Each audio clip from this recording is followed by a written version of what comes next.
The American Claimant by Mark Twain. Chapter 24. Next day, sure enough, the cablegram didn't come. This was an immense disaster, for Tracy couldn't go into the presence without that ticket, although it wasn't going to possess any value as evidence. But if the failure of the cablegram on that first day may be called an immense disaster, where is the dictionary that can turn out a phrase sizable enough to describe the 10th day's failure?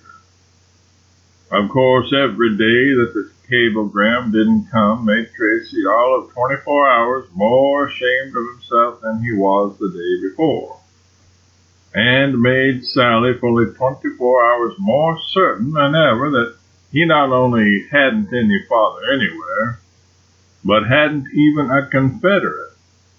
And so it followed that he was a double-dyed humbug and couldn't be otherwise. These were hard days for Barrow and the art firm. All these had their hands full trying to comfort Tracy. Barrow's task was particularly hard because he was made a confidant in full and therefore had to humor Tracy's delusion that he had a father and that the father was an earl and that he was going to send a cablegram. Barrow early gave up the idea of trying to convince Tracy that he hadn't any father, because this had such a bad effect on the patient and worked up his temper to such an alarming degree.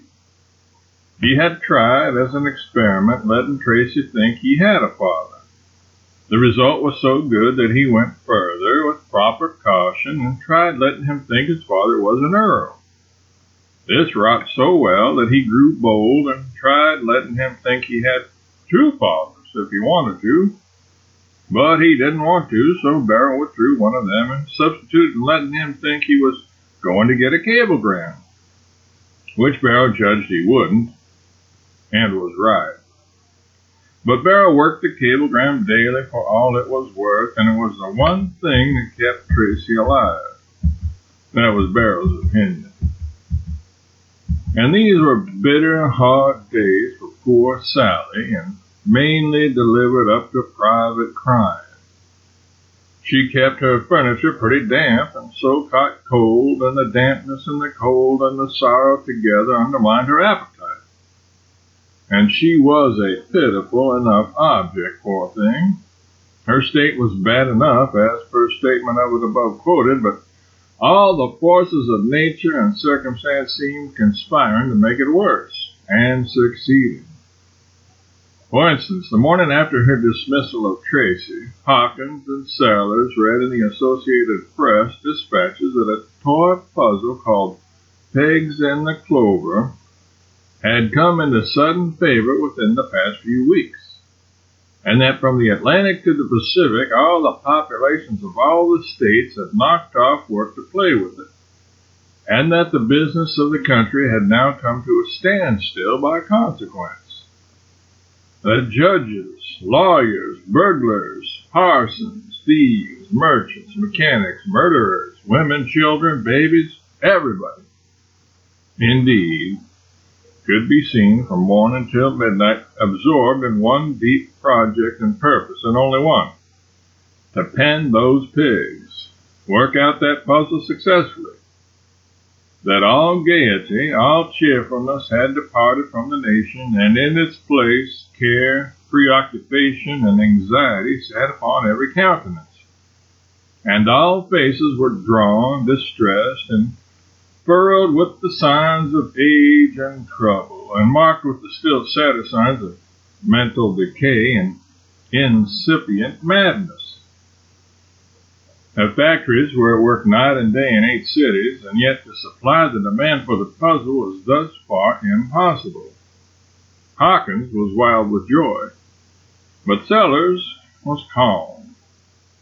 Small matters could not disturb his serenity. He said, "That's just the way things go. A man invents a thing which could revolutionize the arts, produce mountains of money, and bless the earth, and who will bother with it or show any interest in it? And so you are just as poor as you were before. But you invent some worthless thing to amuse yourself with, and would throw it away if let alone, and all of a sudden the whole world makes a snatch for it, and out crops a fortune. Hunt up that Yankee and collect, Hawkins. Half is yours, you know. Leave me to potter at my lecture. This was a temperance lecture.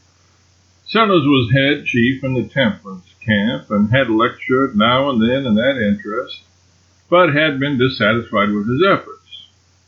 Wherefore he was now about to try a new plan. After much thought, he had concluded that a main reason why his lectures lacked fire or something was that they were too transparently amateurish. That is to say, it was probably too plainly perceptible that the lecturer was trying to tell people about the horrid effects of liquor when he didn't really know anything about those effects except from hearsay, since he had hardly ever tasted an intoxicant in his life. His scheme now was to prepare himself to speak from bitter experience. Hawkins was to stand by with the bottle, calculate the doses, watch the effects, make notes of results, and otherwise assist in the preparation. Time was short, for the ladies would be along about noon. That is to say, the temperance organization called the Daughters of Siloam, and Sellers must be ready to head the procession. The time kept slipping along. Hawkins did not return. Sellers could not venture to wait longer, so he attacked the bottle himself and proceeded to note the effects. Hawkins got back at last, took one comprehensive glance at the lecturer, and went down and headed off the procession. The ladies were grieved to hear that the champion had been taken suddenly ill, and violently so, but glad to hear that it was hoped he would be out again in a few days. As it turned out, the old gentleman didn't turn over or show any signs of life worth speaking of for 24 hours. Then he asked after the procession and learned what had happened about it. He was sorry, so said he had been fixed for it. He remained abed several days, and his wife and daughter took turns in sitting with him and ministering to his wants. Often he patted Sally's head and tried to comfort her. "Don't cry, my child, don't cry so. You know your old father did it by mistake and didn't mean a bit of harm. You know he wouldn't intentionally do anything to make you ashamed for the world. You know he was trying to do good and only made the mistake through ignorance, not knowing the right doses, and Washington not there to help. Don't cry so, dear. It breaks my old heart to see you and think I've brought this humiliation on you, and you so dear to me and so good. I won't ever do it again, indeed I won't. Now be comforted, honey, that's a good child." But when she wasn't on duty at the bedside, the crying went on just the same. Then the mother would try to comfort her and say, "Don't cry, dear, he never meant any harm. It was all one of those happenings that you can't guard against when you are trying experiments that way. You see, I don't cry. It's because I know him so well. I could never look anybody in the face again if he had got into such an amazing condition as that a purpose. But bless you, his intention was pure and high, and that makes the act pure, though it was higher than was necessary. We're not humiliated, dear. He did it under a noble impulse, and we don't need to be ashamed. There, don't cry any more, honey." Thus the old gentleman was useful to Sally during several days as an explanation of her cheerfulness. She felt thankful to him for the shelter he was affording her, but often said to herself, "It's a shame to let him see in my crying a reproach, as if he could ever do anything that could make me reproach him. But I can't confess. I've got to go on using him for a pretext. He's the only one I've got in the world, and I do need one so much. As soon as Sellers was out again and found that stacks of money had been placed in bank for him and Hawkins by the Yankee, he said, "Now we'll soon see who's the claimant and who's the authentic. I'll just go over there and warm up that House of Lords." During the next few days, he and his wife were so busy with preparations for the voyage that Sally had all the privacy she needed and all the chance to cry that was good for her. Then the old pair left for New York and England. Sally had also had a chance to do another thing. That was to make up her mind that life was not worth living upon the present terms. If she must give up her impostor and die, doubtless she must submit. But might she not lay her whole case before some disinterested person first, and see if there wasn't perhaps some saving way out of the matter? She turned this idea over in her mind a good deal. In her first visit with Hawkins after her parents were gone, the talk fell upon Tracy, and she was impelled to set her case before the statesman and take his counsel. So she poured out her heart, and he listened with painful solicitude. She concluded pleadingly, "Well, don't tell me he is an impostor. I suppose he is, but doesn't it look to you as if he isn't? You are cool, you know, outside, and so maybe it can look to you as if he isn't one when it can't to me. Doesn't it look to you as if he isn't? Can it look to you that way for my sake?"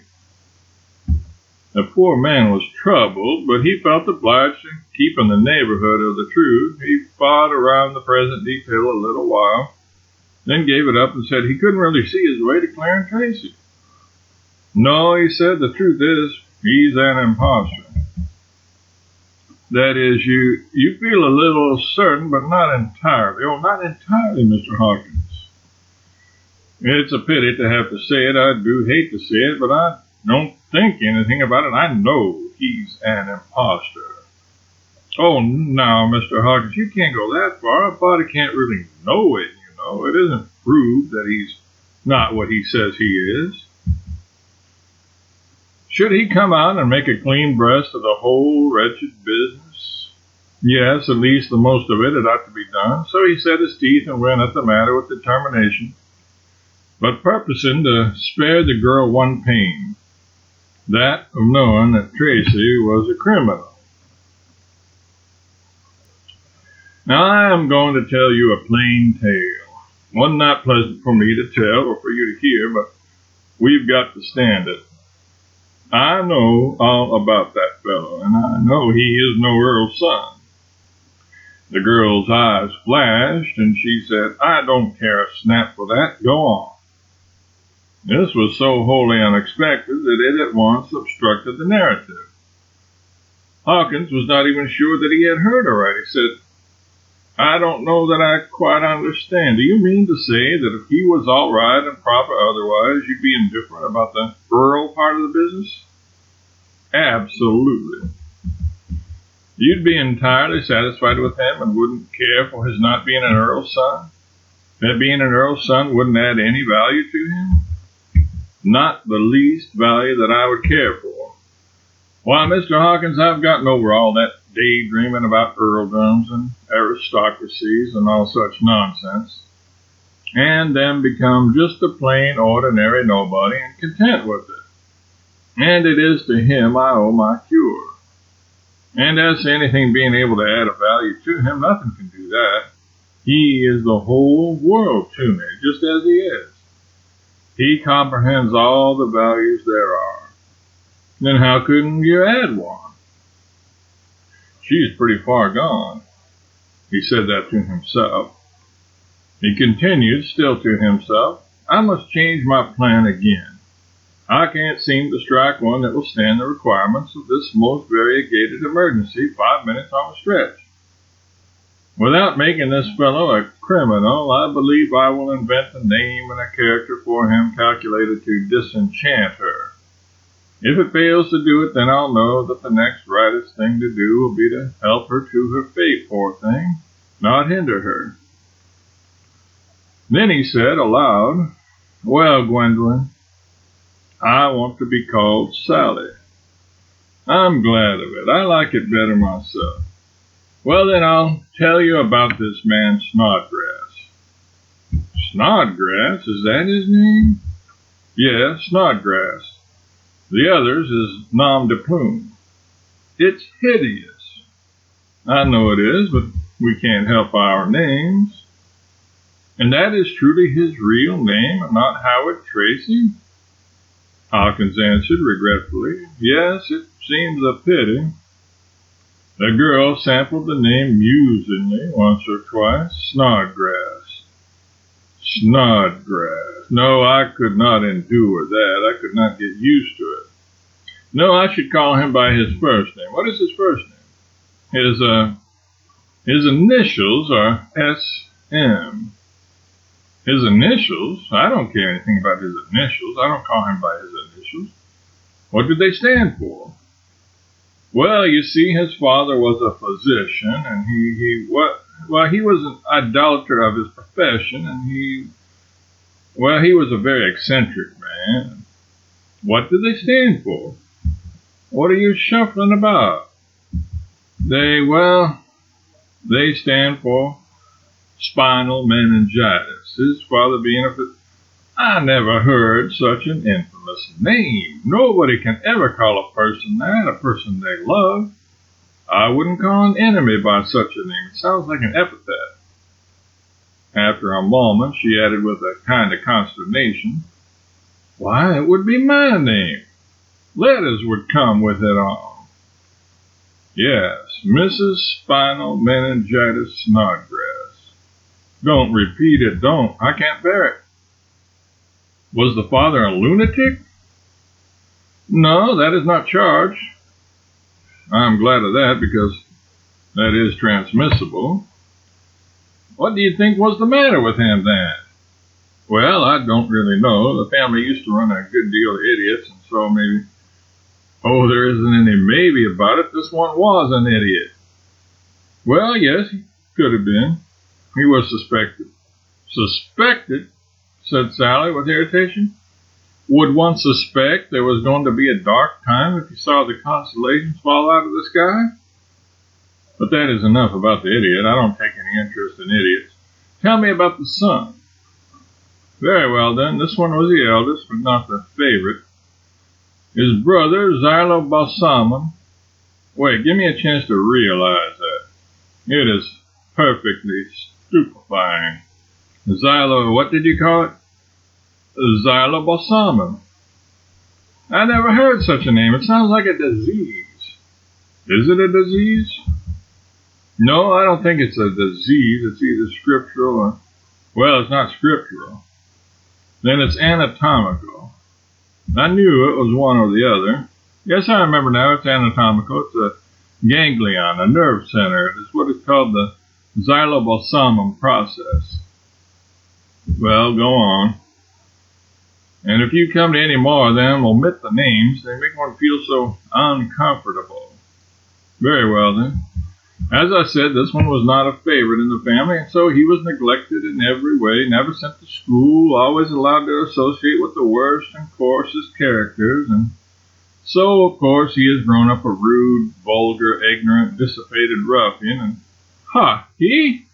It's no such thing. You ought to be more generous than to make such a statement as that about a poor young stranger why, he is the very opposite of that. He is considerate, courteous, obliging, modest, gentle, refined, cultivated. Oh, for shame. How can you say such things about him?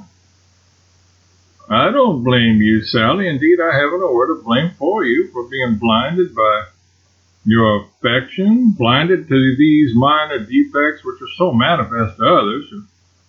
Minor defects? Do you call these minor defects? What are murder and arson, pray? It is a difficult question to answer straight off, and of course estimates of such things vary with environment. With us out our way, they would not necessarily attract as much attention as with you. Yet they are often regarded with disapproval. Murder and arson are regarded with disapproval? Oh, frequently. With disapproval. Who are those Puritans you are talking about? But wait, how did you come to know so much about this family? Where did you get all this hearsay evidence? Sally, it isn't hearsay evidence. That is the serious part of it. I knew that family personally. This was a surprise. You? You actually knew them? Knew Xylo, as we used to call him, and knew his father, Dr. Snodgrass. I didn't know your own Snodgrass, but have had glimpses of him from time to time, and I heard about him all the time. He was the common talk, you see, on account of his not being a house burner or an assassin, I suppose. That would have made him commonplace. Where did you know these people? In Cherokee Strip. Oh, how preposterous. There are not enough people in Cherokee Strip to give anybody a reputation, good or bad. There isn't a quorum. Why, the whole population consists of a couple of wagon loads of horse thieves. Hawkins answered placidly. Our friend was one of those wagon loads.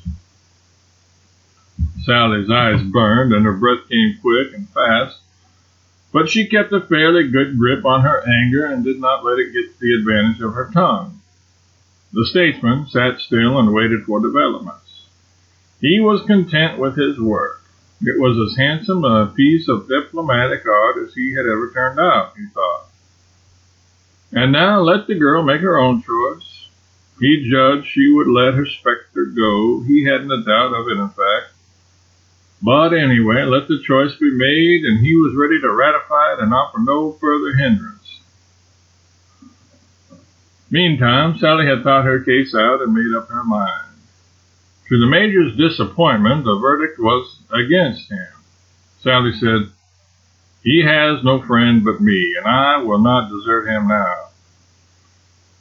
I will not marry him if his moral character is bad, but if he can prove that it isn't, I will, and he shall have the chance. To me, he seems utterly good and dear. I've never seen anything about him that looked otherwise, except, of course, his calling himself an earl's son. Maybe that is only vanity and no real harm when you get to the bottom of it. I do not believe he is any such person as you have painted him. I want to see him. I want you to find him and send him to me. I will implore him to be honest with me and tell me the whole truth and not be afraid. Very well. If that is your decision, I will do it. But Sally, you know, he's poor, and I don't care anything about that. That's neither here nor there. Will you bring him to me? I'll do it. When? Oh, dear, it's getting toward dark now, so you'll have to put it off till morning, but you will find him in the morning, won't you? Promise? I'll have him here by daylight. Oh, now you're your own old self again, and lovelier than ever. I couldn't ask fairer than that. Goodbye, dear. Sally mused a moment alone and said earnestly, I love him in spite of his name, and went about her affairs with a light heart. End of chapter 24.